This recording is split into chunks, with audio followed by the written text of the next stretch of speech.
It would make more sense for her to say that it would hand. News contributor Kellyanne Oh, Conway is here. Great to have you. Your thoughts on his performance at The View, and especially on the day when we're going to see yet another candidate, Chris Christie, get in today, Mike Pence, the former vice president, tomorrow, and the governor of North Dakota, apparently on Thursday. Kellyanne? Doug Burgum, yes.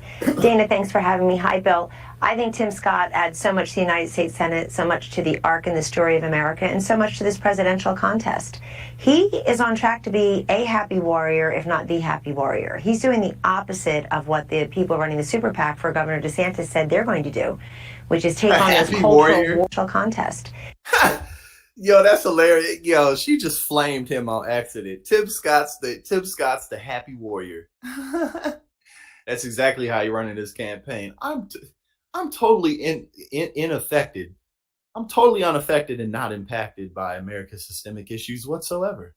They're not real. He is on track to be a happy warrior, if not the happy warrior. He's doing the opposite of what the people running the super PAC for Governor DeSantis said they're going to do, which is take on those cultural war issues in a way that taps into the, quote, anger of America. I think you have to have candidates who also appeal to the better angels of America. A lot of Americans feel enraged, but they truly want to be engaged. And there's a big difference between those two. And that's really Tim Scott's message. I thought the way he carried himself on The View was perfect. I've been in that seat before, Dana. And I like that he pushed back with facts. And one fact he said to Sonny Hostin.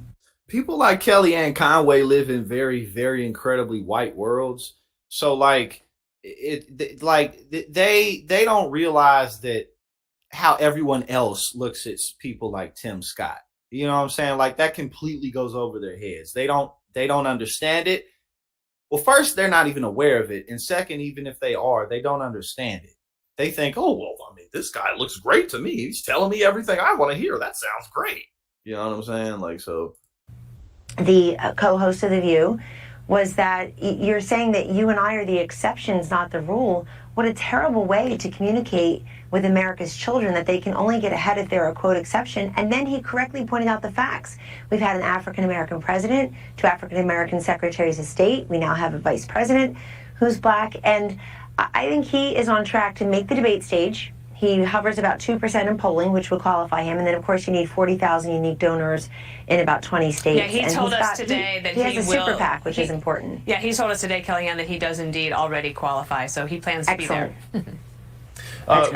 We'll talk about the Democrats, too. We just mentioned that progressive activist Cornel West jumping into this race. Political analyst Amy Walter kind of posed an interesting question about his candidacy. We pull up her tweet here. She put the question out, essentially saying, isn't this candidacy more threatening to Biden in general election, especially with young and voters of color? No, it's not. It's not. Look, the reality is that Cornel West's election is not going to impact Biden versus Trump, because it's just not. It won't. People run third party all the time. It's not gonna. It's just not. You know, people can vote for Cornel West if they want to, but most people aren't going to, and that's the reality. So no.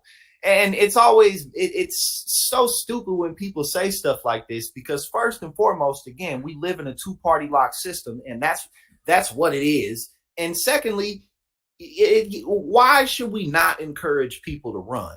You don't want Joe Biden because they don't want Joe Biden to have to try. You know what I'm saying? If more people run, then Joe Biden's going to have to do better. He's going to have to latch himself on more to policies that the majority of the country wants to see come to fruition. You know, so again, no one joined the race. Everybody didn't join the race on the Republican side. It's 2 other people on the Democratic side, and they mad about Cornel West running third party when they know that he's not going to win anyway. So what you mad about? Yeah, and Cornel West, like I said, he does an excellent job at communicating a message and teaching and inspiring and motivating people. You know what I'm saying? So why would you not want that?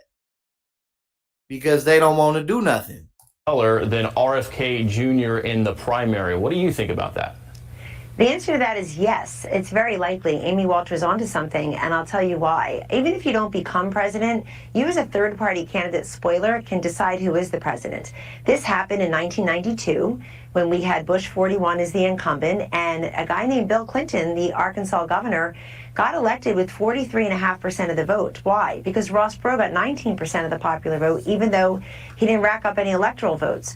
So I think it's important also what Amy Walters is pointing out is that if you play to win and you're Cornel West and you are still not satisfied with the trajectory of the Democratic Party being progressive enough for you under a Biden-Harris administration, key word there, then you're going to run to the left of them.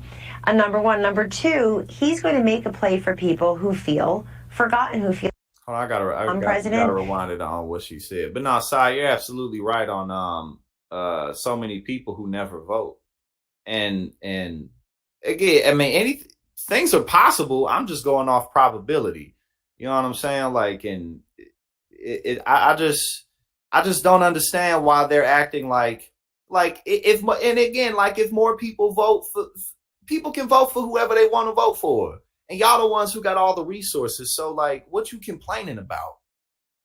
Like, they're so lazy. They really just want Joe Biden to not have to do anything in this primary election. Imagine Joe Biden debating Cornel West or Marianne Williamson or anybody. He's not going to do good. You as a third-party candidate spoiler can decide who is the president. This happened in 1992 when we had Bush 41 as the incumbent, and a guy named Bill Clinton, the Arkansas governor, got elected with 43.5% of the vote. Why? Because Ross Perot got 19% of the popular vote, even though he didn't rack up any electoral votes. So I think it's important also what Amy Walters is pointing out is that if you play to win and you're Cornel West and you are still not satisfied with the trajectory of the Democratic Party being progressive enough for you under a Biden-Harris administration, key word there, then you're going to run to the left of them. Number one. Number two, he's going to make a play for people who feel forgotten, who feel abandoned by this Democratic Party, who feel like nobody's listening to them and including them. It's part of how Trump won in 2016, but I think he could do it from the left. Last point on this, we had an incumbent president in Jimmy Carter in 1980. He won 34 36 contests, but Ted Kennedy won 12 of them, including big states like California. And Ted Kennedy did not concede the nomination to Jimmy Carter until August or so at the convention. Carter came out of that very damaged and as an incumbent president lost to Ronald Reagan. So we do have some precedent there that Cornel West can point to as to what he's doing. But I know him. He's a super smart guy. He's very committed to the principles and policies that he thinks more Americans want to hear. Yo, they really don't want Joe Biden to have to do anything. They don't want to do nothing.